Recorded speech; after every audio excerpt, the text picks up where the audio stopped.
have a Lone Star on the house, Judge. A dude that wants to kiss me. Yeah, one of our friends. He's very, very friendly. He's Persian. He's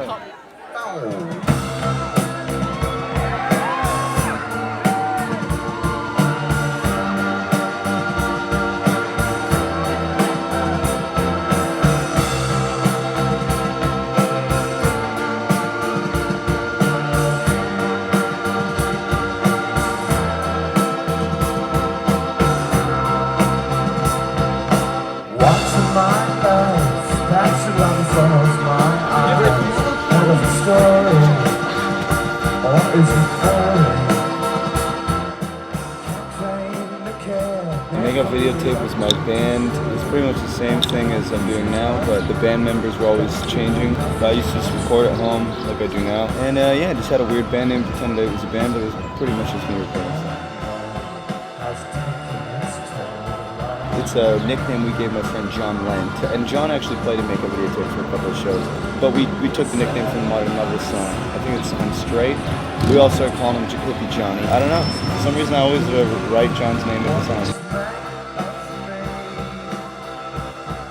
Pierce does more of the videotape stuff, but I don't know, I had a 4-track that I'd had for years and I used it for a couple of things, but I got back into using it and I was just fucking around, really. And then I slowed all this stuff down. I was trying to write like Ramones song, like real fast power pop, like funky stuff, and I slowed it down. It sounded really bad that fast, so I slowed it down, and then you got Rock and Roll Nightclub. There you go.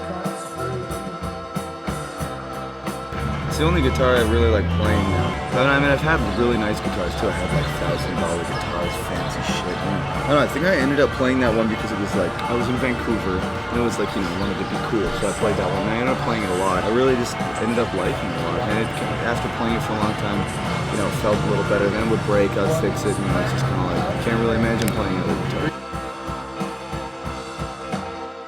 I'm not, but well, my grandpa passed away like 4 or 5 years ago. He gave me this gold watch.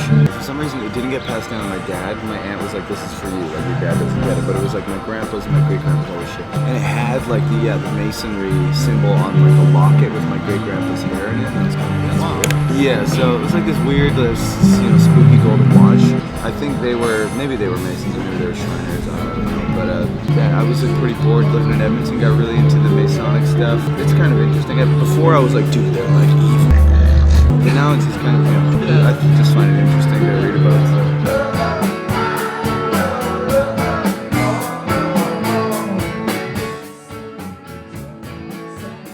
I like playing the synth. I got really into it. Definitely, I think like Tame Impala was one of the bands where I was like, man, these cheesy sound. Like I used to think that a lot of the sounds they used were like super cheesy, super 80s, like really whack. And I was like, oh, that sounds pretty cool. I mean, they definitely pushed me in the right direction. Now I'm like obsessed with like a whole bunch of weird stuff. So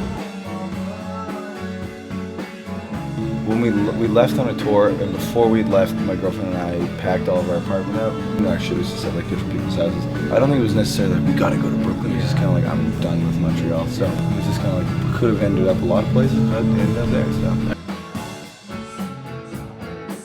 it's about the legality of living in the States. But yeah, it's all figured out now, so it's all good.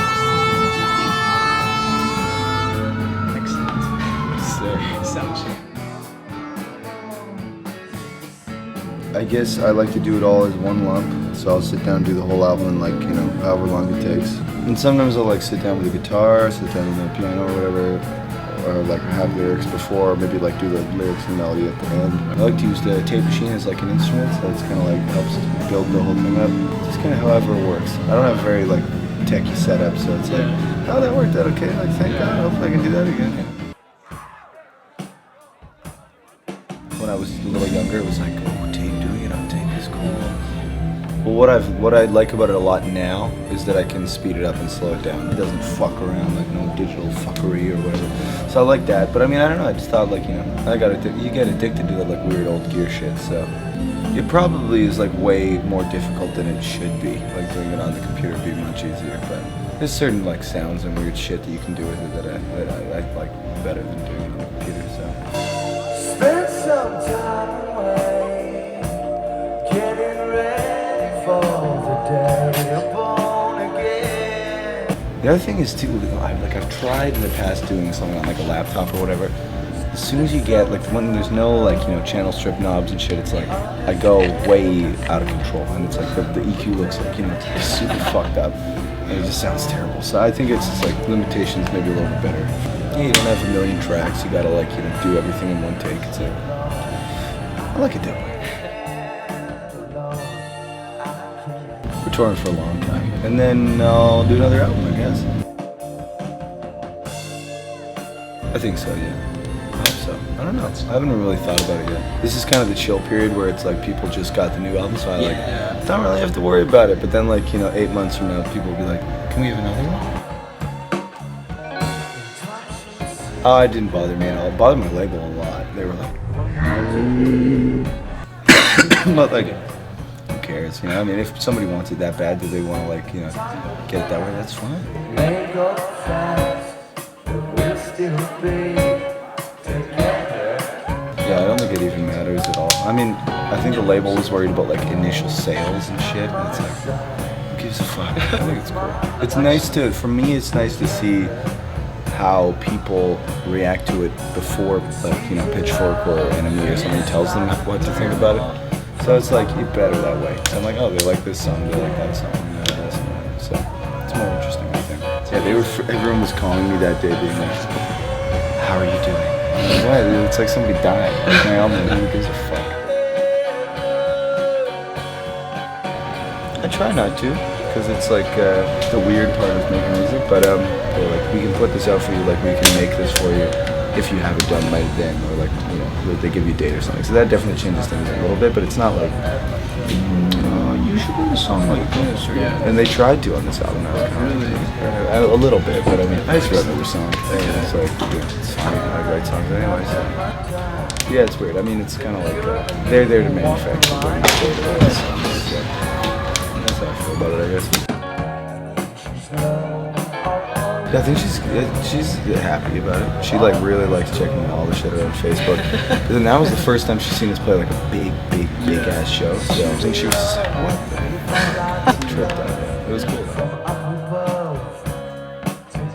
Yeah, well, my grandma put me through guitar lessons or something, and then my mom was just kind of do whatever you want. I don't give a fuck. Oh shit! Oh, my alarm from yesterday when we took a nap. A bunch of girls pulled their tits out of the show last night. I didn't see it though. Joe saw it. He's probably dreaming about it right now, huh? He saw it. He liked it. He's dreaming. It's a little toot for you boys.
That was a crazy surf.